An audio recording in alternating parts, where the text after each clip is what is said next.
Ve 4 senelik büyük macerada sona gelindi. Çukur son bölümüyle final yaparak ekranlara veda ediyor. Öyle bir final bölümü olacak ki herkes üst düzey heyecanla izleyecek. Finalde bizi neler bekliyor? Çukur mutsuz sonla mı bitecek? Her şeyden önemlisi ise herkesin aklında tek bir soru var. Yamaç Koçovalı öldü mü? Yamaç'ın cenaze sahnesi çok konuşulacak. Elbette büyük sürprizler bizi bekliyor. Bu videomuzda baştan sona kadar birçok önemli mevzuyu anlatacağız ve bazı değerlendirmelerde bulunacağız. Son dakikasına kadar kesinlikle kaçırmamanız gereken çok kritik sürprizlerden bahsedeceğiz. Yamaç konusuna geçmeden önce ilk olarak geçtiğimiz bölüme damgasını vuran bir başka konuyla başlayalım.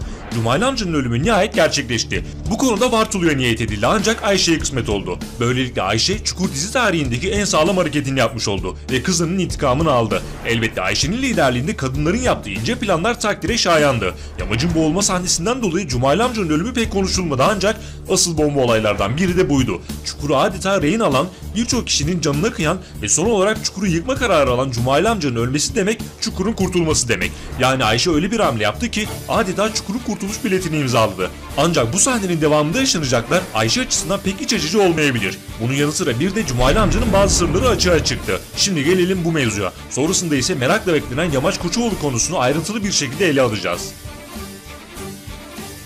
Geçtiğimiz günlerde Çukur'da bir cenaze töreni düzenlendi. İki tabutla beraber bomba bir sahnenin çekimleri yapıldı. Cenaze töreninde kullanılan iki fotoğraf vardı.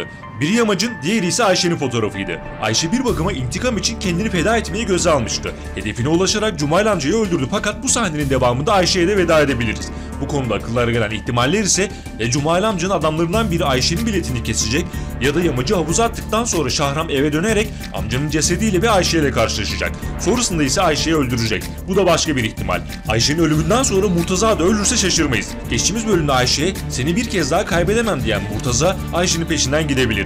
Öte yandan geçtiğimiz bölümde Cumali amca ile ilgili iki detay dikkatleri çekti ve final bölümünde de bu konuya değinilmesi bekleniyor. Birincisi İdris'le geçmişte yaşadıkları, ikincisi ise Sultan konusu.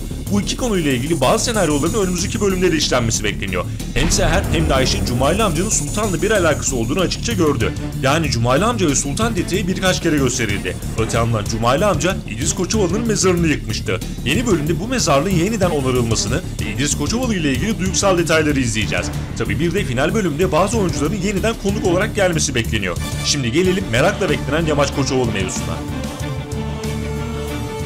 Ailesinin rehin alındığını sanan Yamaç hiç düşünmeden yine kendini feda ederek teslim oldu. 4 sezondur yaşadığı acılar, çektiği çileler yetmezmiş gibi bir de Sena'nın ölümüne benzer bir manzarayla karşılaştı. Peki Yamaç öldü mü? Aslında bu sorunun cevabı belli. Sizin de tahmin edeceğiniz gibi Yamaç Koçovalı ölmedi. Zaten Çukur için çektiği acılardan sonra bu şekilde ölmesi biraz saçma olurdu. Tabi bir de Efsun'a verdiği bir söz var. Yamaç Efsun ve kızı için yaşayacağını söz vermişti.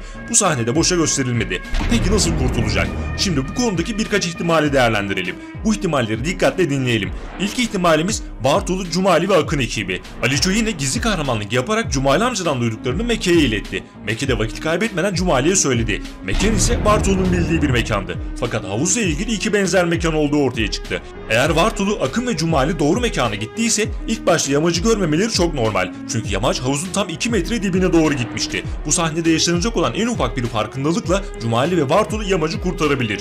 Ancak yanlış mekana gitmişlerse bu ihtimal boşa çıkmış oluyor. Bir diğer ihtimalimiz ise aslında herkesin çok istediği ve gerçekleşmesi durumunda bölüme adeta damgasını vuracak bir ihtimal. Kara kuzuların lideri Mahsun. Ha geldi ha gelecek diye bir türlü göremediğimiz Mahsun zamanında feci şekilde boğulan Sena'yı kurtaramamıştı. Bu kez boğulan kişi Yamaç Koçovalı. Mahsun Yamaç'ı bir gölge gibi daima koruyacağına dair söz vermişti. Ki zaten defalarca kez hayatını kurtarmıştı. Şimdi ise akıllarda ve kalplerde Mahsun'un Yamaç'ı kurtarma ihtimali de oluşuyor. Bakalım Mahsun sürpriz bir şekilde ortaya çıkıp son numarasını oynayacak mı? Böylesine bomba bir senaryo gerçekleşirse adeta finale damgasını vurur. Ayrıca geçtiğimiz bölümde çalan Kara Kuzular müziğiyle dikkatlerden kaçmadı. Ancak sonuç olarak bir ihtimalden bahsediyoruz. Şimdi gelelim bir başka ihtimalimize. Geçtiğimiz bölümde Şahram Yamaç'ı havuza atmadan önce gösterilen bir detay dikkatleri çekti. Bu detay Yamaç'ın elindeki kelepçe. Yamaç tam havuza atılmadan önce elindeki kelepçeyle uğraştı ve bu detaya yakın çekim yapıldı. Bir ihtimal Efsun'a yaşamak için söz veren Yamaç kendi canını kendisi kurtarabilir. Tabi Mekke, Murtaza ve Aliço detaylarını da unutmamak gerek. Mekke zaten takip halindeydi. Gizli kahramanımız Aliço ise Cumali amcanın ölümünden sonra evden rahatlıkla çıkabilecek. Evet, Yamaç kurtulacak ancak sonrasında neler olacak? Yamaç'ın yeni planı ne olacak? Çukur'daki cenaze töreninde Yamaç'ın resminin olması ne anlamı geliyor? Yamaç'ın kurtulduktan sonra yapmasını beklediğimiz ilk iş kendine öldü süsü vermek. Cenaze törenindeki resmi ve tabutun bir başka açıklaması olamaz. Şahram zaten Yamacı öldü biliyor. Yamaç da bu durumu avantaj olarak kullanıp kendine öldü süsü verebilir. Böylelikle yapacağı hamleyi çok daha rahat bir şekilde yapabilir. Cumali amcanın ölümüyle beraber iyice çılgına dönecek olan Şahram tam kıyametleri koparacakken Yamaç sürpriz bir şekilde hiç beklenmedik bir anda karşısına çıkabilir. Şahram ölmeden önce son bir darbe daha vuracak, bu kesin. Fakat çok acı bir ölüm sahnesi Şahram'ı bekliyor. Böylece kendine öldü süsü veren Yamaç yapacağı son hamleyle beraber Çukur'u tamamen kurtarmış olacak. Peki Çukur'u mutlu son mu, mutsuz son mu bekliyor? Çukur bittikten sonra yerine hangi dizi gelecek? Bu konuyla ilgili 2 bölüm öncesi çok ince detaylar ve spoilerlar verilmişti. Tüm bunları bir önceki videomuzda anlatmıştık. Kısacası Çukur'u buruk ama mutlu bir son bekliyor. Ne de olsa koca Çukur Ormanı boşuna oluşturulmuyor. Yamacın, Koçovalıların ve tüm Çukur'un rahat nefes alacağı bir ortam oluşturuluyor. Aslında Yamaç geçtiğimiz bölümde Çukur'un sonuyla ilgili güzel günler göreceğiz diyerek spoiler'ı vermişti. Her şey bittiğinde ise Yamaç'ın hayalindeki gibi silahsız bir Çukur'a kavuşulacak. Senelerdir çeşitli sıkıntılar çeken Çukur halkı artık refaha kavuşacak. Öte yandan analizini yaptığımız Böyle Buyurdu Zerdüş kitabındaki mutlu son detayının da boşuna verilmediğini düşünüyoruz.